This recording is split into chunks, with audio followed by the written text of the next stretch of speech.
ਓ hello ਜੀ। ਮੈਨੂੰ ਬਹੁਤ ਖੁਸ਼ੀ ਹੈ ਤੁਸੀਂ ਮੇਰੇ ਚੈਨਲ ਦੀ 9th ਕਲਾਸ ਦੇ ਉੱਪਰ ਵਿਜ਼ਿਟ ਕੀਤਾ। ਥੈਂਕ ਯੂ, ਵੈਲਕਮ ਹੈ ਤੁਹਾਡਾ ਬਹੁਤ ਬਹੁਤ। ਅੱਜ ਆਪਾਂ ਸਟਾਰਟ ਕਰ ਰਹੇ ਹਾਂ ਸਰਕਲਸ ਚੈਪਟਰ। ਸਰਕਲ ਚੈਪਟਰ ਨੂੰ ਨਾ ਸਟਾਰਟ ਕਰਨ ਤੋਂ ਪਹਿਲਾਂ ਮੈਂ ਤੁਹਾਨੂੰ ਦੱਸਾਂ, ਇਸ ਚੈਪਟਰ ਨੂੰ ਮੈਂ ਇੰਨੇ ਜ਼ਿਆਦਾ ਈਜ਼ੀ ਤਰੀਕੇ ਦੇ ਨਾਲ ਸਿਖਾਵਾਂਗਾ ਨਾ, ਤੁਸੀਂ ਕਹੋਗੇ ਓਏ ਸਰਕਲ ਚੋਂ ਪੁੱਛ ਲੈ, ਜੋ ਪੁੱਛਣਾ ਪੁੱਛ ਲੈ, ਸਰਕਲ ਆਪਾਂ ਨੂੰ आंदा सारा। ये सर्कल क्या चीज है सर? हमने गोले शोले तो बहुत देखे हैं, ये सर्कल क्या भला है? अच्छा, इसके साथ बनाया लगता है। बेटा मैं बताता हूं तुझे ये सर्कल क्या चीज है। देख बेटा, यो तो है हमारे पास डेफिनेशन। ये डेफिनेशन पर कहना क्या चाहती है? ये कह रही है collection of all points in a plane which are at a fixed distance from a fixed point. यार क्या है कलेक्शन ऑफ ऑल पॉइंट्स? कहाँ है? मुझे तो कोई पॉइंट नहीं दिख रहा, अभी हाजिर करता हूं। अब देख, कम से कम मैंने 4 पॉइंट लगा ले, तू चाहे तो जितने मर्जी पॉइंट लगा। Collection of all the points which are at a fixed distance from a fixed point. एक फिक्स पॉइंट ले ले, यहां पर इसको कहते हैं हम फिक्स्ड पॉइंट। फिर उन सारे पॉइंट्स का इस फिक्स पॉइंट से डिस्टेंस है ना जो, वो सेम है अगर, तो सारे पॉइंट्स को ज्वाइन कर दो। सारे पॉइंट्स को अगर हम ज्वाइन कर दें तो हमारे पास जो फिगर बन के आएगी वो फिगर हमारे पास बन जाएगी ये गोला, यानी कि सर्कल। अब इसके बारे में और चीजें डिस्कस कर। अब देख, अगर हम कंपास के साथ एक सर्कल बना लें और ये है मेरे पास सेंटर, अगर इस सेंटर से हम सर्कल के किसी एक पॉइंट को टच कर दें, इस सेंटर के किसी एक पॉइंट को टच कर दें, चाहे इधर कर लो, चाहे इधर करो, और चाहे इधर करो, और चाहे इधर करो, और जिधर मर्जी करो, वो ये सारे पॉइंट्स सेंटर तो लैके सर्कल दे एंड पॉइंट तक, इन्हां नूं आपां नाम दिंदे हां रेडियस। ਹੁਣ ਤੁਸੀਂ ਚਾਹੋ ਤਾਂ ਇੱਕ ਸਰਕਲ ਦੇ ਜਿੰਨੇ ਮਰਜ਼ੀ ਰੇਡੀਅਸ ਬਣਾ ਸਕਦੇ ਹੋ, ਲੇਕਿਨ ਰੇਡੀਅਸ ਦੀ ਜੋ ਸਟਾਰਟਿੰਗ ਹੈ ਉਹ ਰੇਡੀਅਸ ਸਰਕਲ ਦੇ ਸੈਂਟਰ ਤੋਂ ਹੀ ਸਟਾਰਟ ਹੋਏਗਾ ਸਰਕਲ ਦੇ ਐਂਡ ਪੁਆਇੰਟਸ ਤੱਕ। ਠੀਕ ਹੈ, ਆਪਾਂ ਹੁਣ ਚੱਲਦੇ ਹਾਂ ਅਗਲੀ ਚੀਜ਼ ਨੂੰ ਸਮਝਣ, ਜਿਹਦੇ 'ਚ ਆਪਾਂ ਡਾਇਆਮੀਟਰ ਸਮਝਾਂਗੇ ਐਂਡ ਕੋਡ ਨੂੰ ਸਮਝਾਂਗੇ। ਦੇਖੋ ਹੁਣ ਜਿਵੇਂ ਕਿ ਆਪਾਂ ਨੇ ਡਿਸਕਸ ਕੀਤਾ ਰੇਡੀਅਸ, ਉਸੇ ਸੇਮ ਮੈਥਡ ਦੇ ਨਾਲ ਆਪਾਂ ਡਿਸਕਸ ਕਰਦੇ ਹਾਂ ਕੋਡ ਔਰ ਡਾਇਆਮੀਟਰ ਕੀ ਹੈ। देखो आप स्टार्टिंग दे विच समझिया सी भी सर्कल दे ऊपर काफ़ी सारे पॉइंट्स हुंदे हैं ना। हाँ, अगर तुसी 2 पॉइंट्स नू ज्वाइन कर दो, देखो ये तुहाडे कोल सर्कल है और तुहाडे कोल 2 पॉइंट्स ने। अगर तुसी 2 पॉइंट्स नू ज्वाइन कर दो, चाहे ये वाले पॉइंट्स नू ज्वाइन करो, चाहे इन्हां नू ज्वाइन करो, चाहे इस तरह ज्वाइन करो, ये 2 पॉइंट्स नू ज्वाइन करन नाल जिहड़ी लाइन अपने कोल डिवेलप होके आएगी, उस चीज़ नू आपां बोल दिंदे आ बेटा कोड। एंड कोड डायमीटर की हुंदा है? फिर कोड ही डायमीटर है। द लार्जेस्ट कोड of a circle is the diameter. Circle दी बहुत सारी कोड्स हुंदियां ने, लेकिन डायमीटर सिर्फ 2 ही हुंदे ने। ये देखो, एक यह डायमीटर है, एक यह डायमीटर है, लेकिन मैं कोड्स बहुत सारी ज्वाइन कर सकदा। देखो अगर मैं ये 2 पॉइंट्स नू ज्वाइन करदा, ये भी कोड है, पर this is not a diameter. This is a code but this is not a diameter.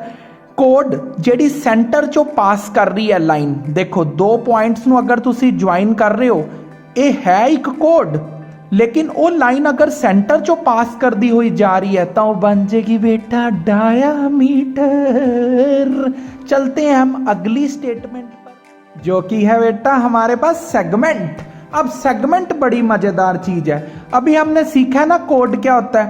Code क्या होता है? 2 पॉइंट्स को ज्वाइन करने वाली लाइन। अब देख, हुन मैंने P एंड Q को ज्वाइन कर दिया। P एंड Q क्या है मेरे पास? कोड। अब कोड के नीचे एक छोटी सी आर्क है, एक बड़ी सारी आर्क है ना। ये जो छोटी सी आर्क है इसको हम कहेंगे माइनर आर्क। छोटी है तो माइनर कहेंगे, सिंपल। और ये जो बड़ी सारी है इसको हम कहेंगे मेजर आर्क। अब कोड और माइनर आर्क के सेंटर में जो एरिया हम शेड कर रहे हैं, इस चीज को हम कहेंगे माइनर सेगमेंट। आ गया समझ? अब जो ऊपर वाला जो एरिया हमारे पास बच गया मेजर आर्क और कोड के साथ, ये वाला सारा एरिया, इसको हम कहेंगे मेजर सेगमेंट। आ गया सेगमेंट समझ? मेजर सेगमेंट और माइनर सेगमेंट आर्क और कोड के साथ बने हुए एरिया को कहते हैं। कोड क्या होता है? दो पॉइंट को ज्वाइन कर दो, हमारे पास बन जाएगी कोड, और कोड के नीचे जो छोटा वाला एरिया है उसे हम कहते हैं माइनर सेगमेंट। और इस आर्क को क्या कहते हैं? ये जो छोटी सी स्माइल बनी हुई है ना हमारे पास स्माइल, इस आर्क को क्या कहते हैं? माइनर आर्क, जिसके मैंने तितलियां जी बना दी हैं, इसको हम कहेंगे माइनर आर्क। और ये ब्लैक वाला जो एरिया है इसे हम कहेंगे माइनर सेगमेंट। एरिया को सेगमेंट और ये स्माइल को आर्क। ऐसे ही सेम ऊपर जो बड़ी सारी आर्क है इसको मेजर आर्क, और जो एरिया आ गया हमारे पास वो मेजर सेगमेंट। चूक दिया फट्टा हमने। अब चलते हैं अगली स्टेटमेंट पर। तो सर अगली चीज सेक्टर है। सेक्टर वही 17 सेक्टर चंडीगढ़ वाला जिथे आप टी टी टी टी करते हैं। ਉਹ ਨਹੀਂ ਤੇਰੀ ਟੀ ਮੈਂ ਕਰਾਨਾ, ਇਹ ਸਰਕਲ ਵਾਲਾ ਸੈਕਟਰ ਹੈ, ਤੇਰਾ ਚੰਡੀਗੜ੍ਹ ਵਾਲਾ ਨਹੀਂ ਹੈ। ਇੱਥੇ ਆਪਾਂ ਕੁਝ ਹੋਰ ਸਿੱਖਣਾ ਹੈ, ਉੱਥੇ ਵੀ ਸਿੱਖਾਂਗੇ ਚੀਜ਼ਾਂ। ਰਾਜ ਦੀ ਗੱਲ ਹੈ, ਬਾਅਦ ਚ ਕਰਦੇ ਆਂ ਗੱਲਾਂ। ਓਏ ਪਤਾ ਕੀ ਹੈ, ਚੱਲ ਉਰਿਆ ਦੇਖ, ਸੈਂਟਰ ਤੋਂ ਲੈ ਕੇ ਇੱਕ ਪੁਆਇੰਟ ਤੱਕ ਜਿਹੜੀ ਚੀਜ਼ ਹੁੰਦੀ ਹੈ ਉਹਨੂੰ ਆਪਾਂ ਰੇਡੀਅਸ ਕਹਿੰਦੇ ਆ। ਸੈਂਟਰ ਤੋਂ ਇੱਕ ਪੁਆਇੰਟ ਤੱਕ ਰੇਡੀਅਸ। ਹੁਣ ਇਹਦੇ ਨੀਚੇ ਇੱਕ ਏਰੀਆ ਸ਼ੇਡ ਕਰਤਾ ਵੀਰ ਜੀ ਨੇ ਆਪਣੇ, ਇਹ ਏਰੀਆ ਨੂੰ ਅਸੀਂ ਕਹਿੰਦੇ ਆ ਮਾਈਨਰ सैक्टर। छोटा है ना इसलिए माइनर, ਜਾਂ ਤੂੰ ਸਿੰਪਲ ਸੈਕਟਰ ਵੀ ਬੋਲ ਸਕਦਾ ਹੈ। ਅਗਰ ਟੀਚਰ ਇੱਕ ਸਿੰਪਲ ਸੈਕਟਰ ਦੇ ਬਾਰੇ ਵੀ ਗੱਲ ਕਰ ਰਿਹਾ ਹੋਏਗਾ ਨਾ ਤਾਂ ਆਪਾਂ ਇਹ ਵਾਲੇ ਸੈਕਟਰ ਦੀ ਗੱਲ ਕਰਾਂਗੇ।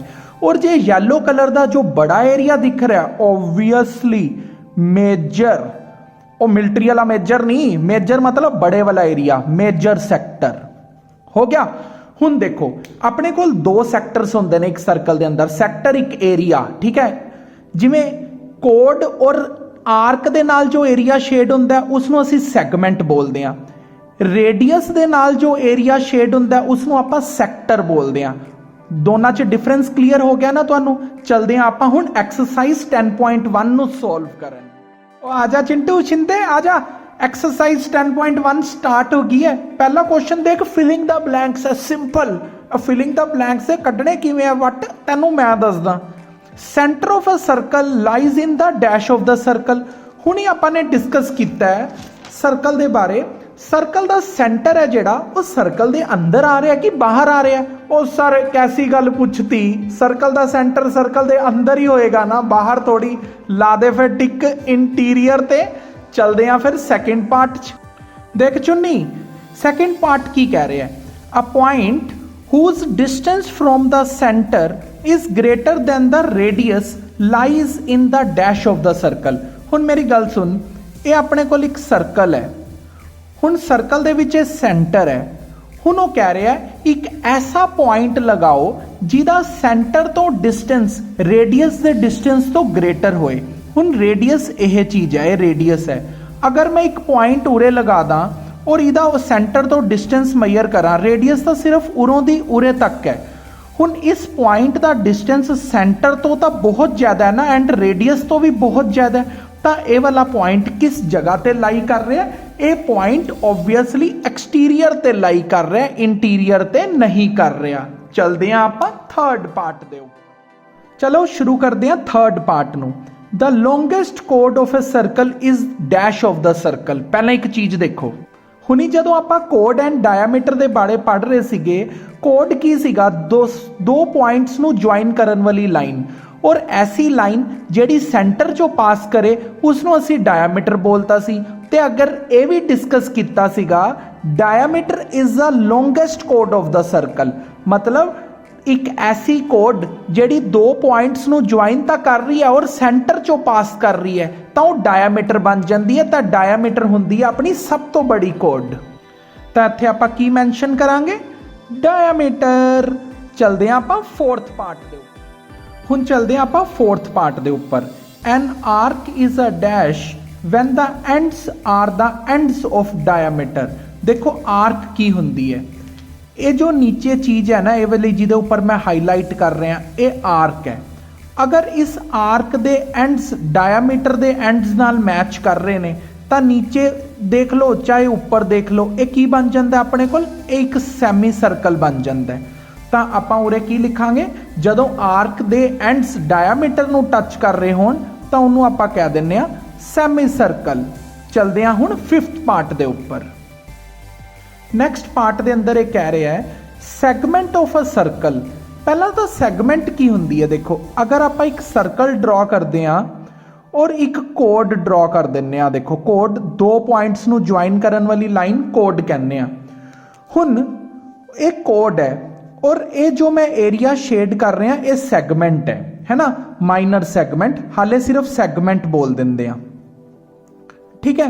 हुण इन्होंने की पूछा है, a segment of a circle is the region between arc, देखो ए हैगी अपने कोल आर्क और ये जो पी के हुआ है की है कोड, यानी कि सैगमेंट बनती है एक आर्क एंड कोड दे नाल, तो इधर लिखांगे आपां कोड। नैक्सट 6th पार्ट दे ऊपर चलते हैं 6th पार्ट दे ऊपर। A circle divide the plane, plane की हुंदा है, आ देखो जिवें मैं एक शीट कट ली उरे, एक प्लेन है। Circle divide the plane which lies in dash parts, देखो एक सर्कल बना लिया मैं, हुण सर्कल दे ऊपर मेरे कोल 3 पॉइंट्स ने, यानी कि टोटल मेरे कोल 3 पॉइंट्स ने। एक पॉइंट है जेड़ा सर्कल दे अंदर है, एक पॉइंट है जेड़ा सर्कल दे ऊपर है और एक पॉइंट है जेड़ा सर्कल दे बाहर है। तो इन्हों ने जेड़ा क्वेश्चन पूछा सीगा, a circle divides the plane on which it lies on how many parts, तो आप लिखांगे टोटल 3 पार्ट्स। क्लियर है, वो एक ई एक्स्ट्रा पै गया, कोई गल नहीं।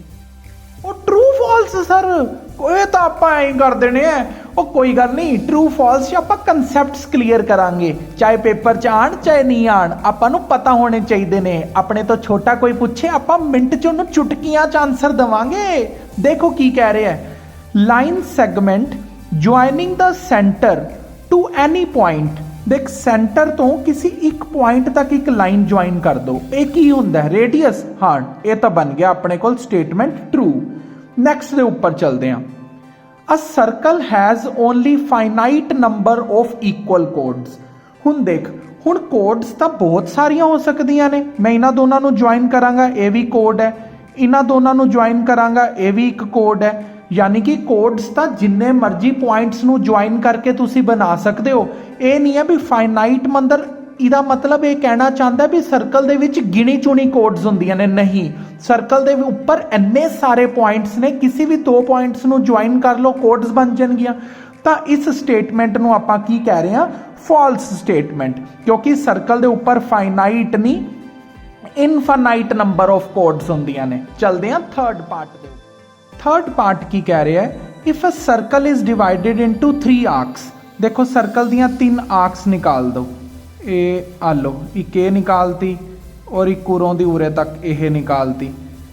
हुण वो कह रहा है सर्कल दियां 3 आर्क्स दे अंदर सर्कल नूं डिवाइड कर दो, क्या हर आर्क मेजर आर्क होएगी? ये तो गलत है, गलत। पता है क्यों गलत है? क्योंकि कुछ आर्क्स छोटियां ने और कुछ आर्क्स बड़ियां ने, तो सारियां आर्क्स मेजर आर्क नहीं हो सकदियां।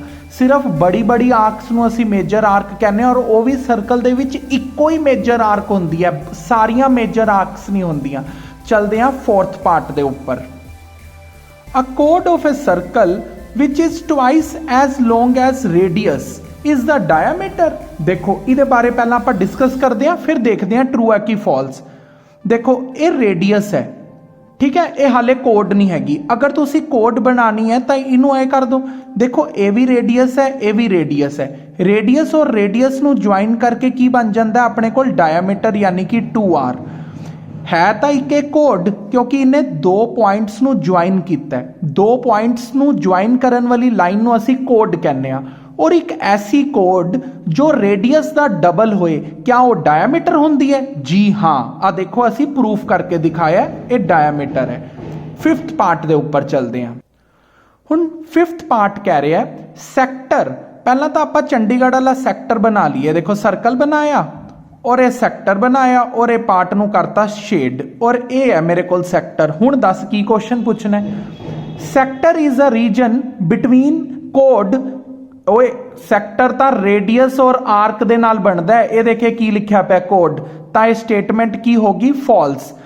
ਕੋਡ ਔਰ ਆਰਕ ਦੇ ਨਾਲ ਜੋ ਚੀਜ਼ ਬਣਦੀ ਹੈ ਨਾ, ਕੋਡ ਔਰ ਆਰਕ ਦੇ ਨਾਲ, ਉਹ ਸੈਗਮੈਂਟ ਹੁੰਦੀ ਆ। ਅਗਰ ਉਰੇ ਸੈਗਮੈਂਟ ਲਿਖਿਆ ਹੁੰਦਾ ਨਾ, ਸੈਗਮੈਂਟ, ਤਾਂ ਅਸੀਂ ਇਹਨੂੰ ਟਰੂ ਕਹਿ ਦਿੰਦੇ। ਹੁਣ ਤਾਂ ਇਹ ਸਟੇਟਮੈਂਟ ਫਾਲਸ ਹੋ ਗਈ ਹੈ। 6th ਪਾਰਟ, ਉਹ ਛੁੱਟੀ ਹੈ ਇਸ ਤੋਂ ਬਾਅਦ, ਓਏ ਪਾਰਟੀ ਕਰਾਂਗੇ, ਜਲਦੀ ਕਰ ਜਲਦੀ ਕਰ। A circle is a plane figure. ਹਾਂ, ਇਹ ਦੇਖ, ਸਰਕਲ ਨੂੰ ਮੈਂ ਇੱਕ ਪਲੇਨ ਦੇ ਉੱਪਰ ਡਰਾ ਕਰ ਸਕਦਾ, ਇਸ ਲਈ ਸਰਕਲ ਕੀ ਹੈ? ਇੱਕ ਪਲੇਨ ਫਿਗਰ। ਅੱਛਾ, ਅਗਰ ਤੁਹਾਨੂੰ ਮੇਰੀ ਇਹ ਪਹਿਲੀ ਕੋਸ਼ਿਸ਼ ਸਰਕਲ ਦੀ ਠੀਕ ਲੱਗੀ ਹੋਏ ਤਾਂ ਪਲੀਜ਼ ਸਬਸਕ੍ਰਾਈਬ ਕਰਦੇ ਹੋਏ ਜਾਣਾ, ਔਰ ਕਮ ਸੇ ਕਮ ਆਪਣੇ 1-2 ਫਰੈਂਡਸ ਨਾਲ ਵੀ ਸ਼ੇਅਰ ਕਰ ਦੇਣਾ ਚੈਨਲ ਦੀ ਸਪੋਰਟ ਲਈ। Thank you for today, bye.